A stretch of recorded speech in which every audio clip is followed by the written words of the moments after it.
O roteamento da aula passada cortou o custo escolhendo o modelo certo para cada pergunta. Hoje a gente ataca outra fonte gigantesca de desperdício e talvez a mais fácil de eliminar: pagar repetidamente para responder a mesma coisa. Porque tem uma verdade sobre atendimento que muda a economia inteira do seu sistema. As perguntas se repetem muito. E se o seu sistema gera cada resposta do zero, chamando o modelo toda vez, mesmo para perguntas idênticas que ele já respondeu 1000 vezes, você está literalmente jogando dinheiro fora. A técnica que resolve isso é o cache, guardar respostas e reaproveitá-las. E ela tem um bônus lindo. Além de cortar custo, ela corta latência, porque uma resposta guardada volta instantânea. Hoje você aprende as estratégias de cache que mantêm a conta do vento sob controle mesmo crescendo para milhões de atendimentos. É economia em escala, e é onde pequenas otimizações viram grandes números. A forma mais simples de cache é a mais intuitiva: guardar o que você já respondeu e reaproveitar. O fluxo é direto. Quando chega uma pergunta, antes de chamar o modelo, que é a parte cara e lenta, você checa: essa pergunta exata já foi respondida antes e está guardada? Se sim, você devolve a resposta guardada na hora. Custo zero, porque não chamou o modelo. Resposta instantânea, porque não esperou o modelo pensar. Se não está guardada, aí sim você chama o modelo, responde o cliente e, o passo crucial, guarda essa resposta associada à pergunta, para que da próxima vez que alguém perguntar a mesma coisa, ela já esteja lá. É o mesmo princípio que o seu navegador usa para não baixar a mesma imagem 2 vezes, aplicada a respostas de inteligência artificial. Simples, poderoso e a base de tudo. Para perguntas verdadeiramente idênticas e frequentes: qual o horário? Como rastreio meu pedido? Esse cache exato já elimina uma fatia enorme das chamadas ao modelo. Você responde as perguntas comuns uma vez e reaproveita a resposta milhares de vezes. A primeira e mais fácil vitória de economia em escala. E vale entender por que o ganho é tão desproporcional num sistema de atendimento. O tráfego de perguntas segue o que se chama de cauda longa invertida. Um punhado pequeno de perguntas responde pela maioria esmagadora do volume. As 10 ou 20 dúvidas mais comuns podem representar mais da metade de todos os atendimentos. Então, cachear bem essas pouquíssimas perguntas campeãs já derruba metade do seu custo de modelo, com um cache minúsculo. Você não precisa cachear tudo para economizar muito. Precisa cachear o pouco que se repete muito. É a regra de que uma fração pequena das causas gera a maior parte dos efeitos, trabalhando a seu favor pela primeira vez. O cache exato é ótimo, mas tem um limite que você já consegue prever, porque a gente viu esse problema lá no começo do curso. Ele só reconhece perguntas literalmente idênticas, caractere por caractere. Então, qual o prazo de entrega? Está guardado, mas quando o cliente escreve quanto tempo para chegar, que significa exatamente a mesma coisa, o cache não reconhece, é outro texto, e você paga para gerar a resposta de novo. Repara que é o mesmíssimo problema da busca por palavra-chave que abriu a aula de embeddings. Texto diferente, significado igual, e o sistema cego para isso. E se você lembra daquela aula, já sabe qual é a solução que está batendo na porta. As pessoas escrevem a mesma pergunta de 1000 formas diferentes, então o cache que só pega o texto exato deixa passar a maior parte das repetições reais. A oportunidade é clara. Se o cache conseguisse reconhecer que 2 perguntas com palavras diferentes significam a mesma coisa, ele reaproveitaria muito mais respostas. E adivinha, essa versão existe, e ela usa exatamente a ferramenta que você já domina. Olha o cache semântico e sorria, porque é a aula 2 voltando para economizar dinheiro. Em vez de comparar o texto exato, você gera um embedding da pergunta, aquele vetor de significado, e busca no cache a pergunta guardada mais parecida por similaridade de cosseno, exatamente a busca semântica que você já construiu. Se a mais parecida tem similaridade acima de um limiar, digamos 92%, você considera que é a mesma pergunta e reaproveita a resposta guardada. Olha a saída. Quanto tempo para chegar? Foi reconhecida como 94% parecida com qual o prazo de entrega, que já estava no cache, e a resposta voltou instantânea, de graça. O texto era diferente, mas o significado era o mesmo, e o cache semântico enxergou isso. Repara na beleza do reuso de conceitos. O embedding que você aprendeu para fazer busca semântica no RAG e depois reaproveitou para a memória de longo prazo do agente, agora reaparece uma terceira vez para economizar dinheiro em cache. Uma ideia bem entendida rende o curso inteiro. E o ganho é enorme. O cache semântico pega as repetições reais, aquelas que as pessoas escrevem de formas variadas que o cache exato deixava escapar. Mas o cache semântico tem um perigo que o exato não tem, e ignorá-lo causa bugs sutis e irritantes. Como ele reaproveita por similaridade e não por igualdade, existe o risco de tratar como iguais perguntas que são só parecidas. Se o limiar for baixo demais, o cache pode achar que prazo de entrega da barraca é a mesma coisa que prazo de entrega do saco de dormir. As frases são parecidíssimas, mas as respostas podem ser diferentes, e aí o cliente recebe a resposta errada, reaproveitada indevidamente. É um erro traiçoeiro porque a resposta parece plausível, só está trocada. A defesa é calibrar o limiar com cuidado e geralmente mantê-lo alto. Só reaproveita quando a semelhança é forte o suficiente para ter certeza de que é realmente a mesma pergunta. E, como tudo nesse curso, você não chuta limiar, você mede. Usa a observabilidade para ver quantos acertos e quantos erros o cache está tendo em cada limiar e ajusta. Limiar alto demais desperdiça, reaproveitando pouco. Baixo demais erra, reaproveitando errado. O ponto certo, você descobre com dados. Cache semântico mal calibrado troca economia por bugs, e esse é um péssimo negócio. A economia é pequena e o dano à confiança é grande. Tem uma terceira forma de cache, mais recente e específica de LLM, que rende muito e quase ninguém aproveita, o cache de prompt. Lembra lá da aula 1 e depois na de function calling, que eu insisti na ordem do prompt, o mais estável primeiro?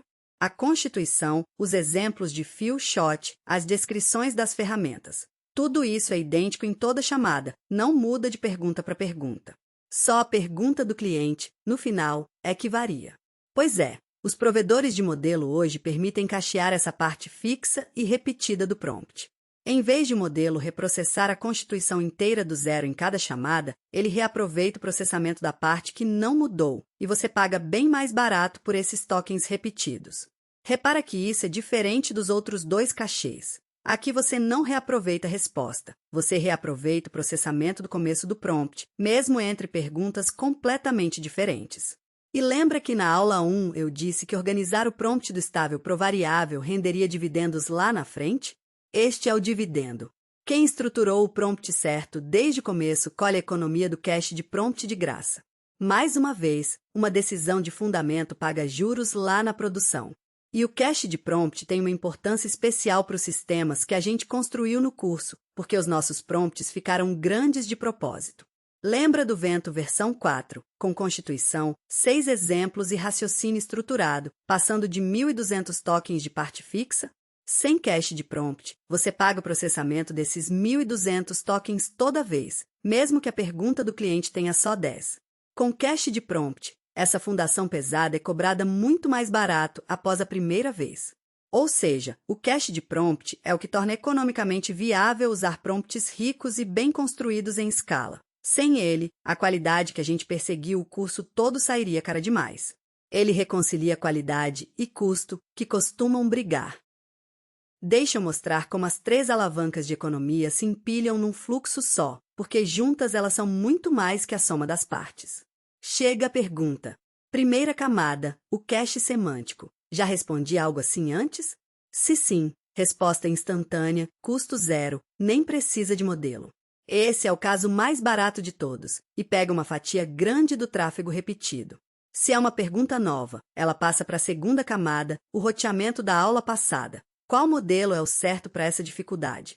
O fácil vai pro barato. E quando o modelo finalmente é chamado, entra a terceira camada, o cache de prompt. A parte fixa do prompt, constituição, exemplos, é cobrada mais barato porque foi reaproveitada. Repara na cascata de economia. O cache semântico elimina chamadas inteiras, o roteamento barateia as chamadas que sobram e o cache de prompt barateia ainda mais cada uma dessas. Cada camada trabalha no que a anterior deixou passar. Um sistema que aplica as 3 pode custar uma fração do que custaria ingenuamente, atendendo exatamente os mesmos clientes com a mesma qualidade. Economia em escala não vem de um truque mágico. Vem de empilhar várias otimizações honestas, cada uma cortando um pedaço, até o total ser transformador. E fecho a parte técnica com cuidado que evita o bug clássico de cache. Nem tudo pode ser guardado. Pensa no que a gente destravou com function calling, respostas que dependem de dados que mudam. Se o cliente pergunta, tem a Aurora 4 em estoque, e você cacheia a resposta sim, temos. O que acontece quando o estoque zera? O cache continua alegremente dizendo sim, temos para todo mundo, servindo informação velha e errada, prometendo um produto que acabou. Cache que serve informação desatualizada é pior que não ter cache nenhum, porque ele erra com a cara de quem acertou. Então você decide, por tipo de pergunta, o que pode ser cacheado e por quanto tempo. Pergunta sobre política de troca? A resposta é estável, pode cachear por muito tempo. Pergunta sobre estoque ou preço? Ou você não cacheia, ou expira o cache em minutos, ou cacheia só a parte que não muda. Essa decisão de o que pode envelhecer e por quanto tempo é o coração de usar cache com responsabilidade. A pergunta que você faz sempre, antes de cachear qualquer coisa. Essa resposta continua verdadeira daqui a 1 hora? Se a resposta é não, cuidado com cache. E tem um segundo cuidado, ligado à personalização, que pega a gente desprevenida. Cuidado ao cachear respostas que dependem de quem está perguntando. Se a resposta leva em conta a memória do cliente, o histórico dele, o plano dele, então ela não pode ser reaproveitada para outro cliente. O que serve para o João não serve para Maria. Cachear resposta personalizada globalmente é uma forma sutil de vazar o contexto de um cliente para outro, aquele risco de privacidade da aula de segurança voltando pela porta do cache. A regra: só cacheie globalmente o que é igual para todo mundo. O que é específico de um cliente, ou não cacheia, ou cacheia só para aquele cliente. Cache é economia, mas economia que respeita as fronteiras de tempo e de pessoa. Recapitulando as alavancas de economia. O cache exato reaproveita respostas de perguntas literalmente idênticas, simples e eficaz, mas cego para variações de texto. O cache semântico resolve isso reaproveitando por significado, usando o embedding da aula 2 para reconhecer que perguntas com palavras diferentes querem a mesma coisa, e é ele que pega a maior parte das repetições reais, com cuidado de calibrar bem o limiar para não reaproveitar errado. O cache de prompt barateia a parte fixa e repetida do prompt, um dividendo direto de ter estruturado o prompt do estável para o variável lá na aula 1. As 3 se empilham com o roteamento da aula passada e juntas cortam o custo do sistema a uma fração sem o cliente perceber diferença. E o cuidado que atravessa tudo. Não cacheie o que muda, porque cache servindo informação velha é pior que não ter cache. Com roteamento e cache, o vento norte agora escala para milhões de atendimentos sem que a conta escale junto, que é exatamente o que separa um projeto legal de um negócio viável. Você já sabe ver o sistema com observabilidade e economizar com roteamento e cache. Falta a última peça de produção, e é uma que não é opcional nem negociável, a responsabilidade sobre os dados dos seus clientes. Ao longo do curso, o Vento passou a lidar com muita informação pessoal, conversas, pedidos, preferências guardadas na memória. Tudo isso são dados de pessoas reais. E lidar com dados pessoais no Brasil não é só uma questão de boa vontade. É uma questão de lei, a LGPD, a Lei Geral de Proteção de Dados, que tem exigências sérias e multas reais para quem não cumpre. Na próxima aula, a última técnica do módulo, a gente encara segurança de dados, informação pessoal identificável, o tal do PII e compliance com a LGPD. Como proteger os dados dos clientes, o que você pode e não pode guardar, como atender aos direitos que a lei das pessoas. Porque um sistema de inteligência artificial que vaza dados ou desrespeita a lei não é um sistema avançado com problema, é um passivo esperando para explodir. Te vejo lá para fechar a produção com responsabilidade.